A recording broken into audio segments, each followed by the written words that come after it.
Friends, இன்றைக்கி வந்து பார்த்திங்கன்னா ஹோம்மேட் பீனட் சாட் வந்து எப்படி பண்ணுறதுன்னு பார்க்கலாம். ஸோ நல்லா வறுத்துட்டு நம்ம வந்து பார்த்திங்கன்னா இது பொட்டெல்லாம் எடுத்து வச்சுக்கலாம்.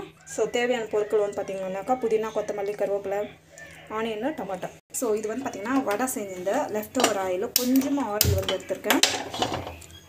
ஸோ இதுக்கு வந்து பார்த்திங்கன்னா லைட்டாக வந்து ஜாஸ்தி வேண்டாம், பிகாஸ் அந்த மிளகாத்தூள் ஸ்மெல் வந்து வரும். ஸோ நம்ம வந்து பார்த்திங்கன்னா இந்த மாதிரி லைட்டாக வந்து மிளகாத்தூள் போட்டு ஸோ ஜஸ்ட் வந்து மிக்ஸ் பண்ணி வச்சுக்கோங்க.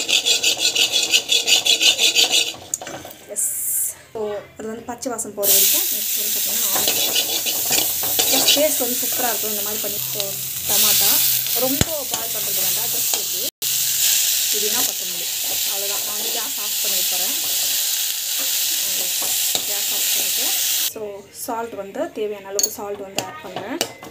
அண்ட் ஸோ சாட் மசாலா லைட்டாக வந்து சாட் மசாலா வந்து ஆட் பண்ணிக்கலாம். ஸோ இது வந்து பார்த்திங்கன்னா டேஸ்ட் வந்து அதிகப்படுத்தும், சூப்பராக இருக்கும்.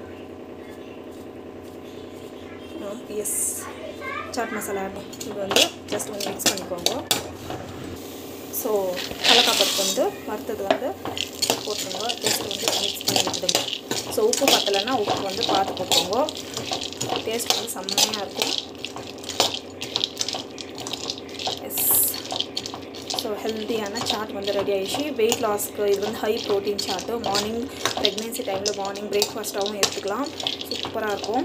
வீட்டில் ட்ரை பண்ணி வரீங்க. Thank you so much. By from Maheswari.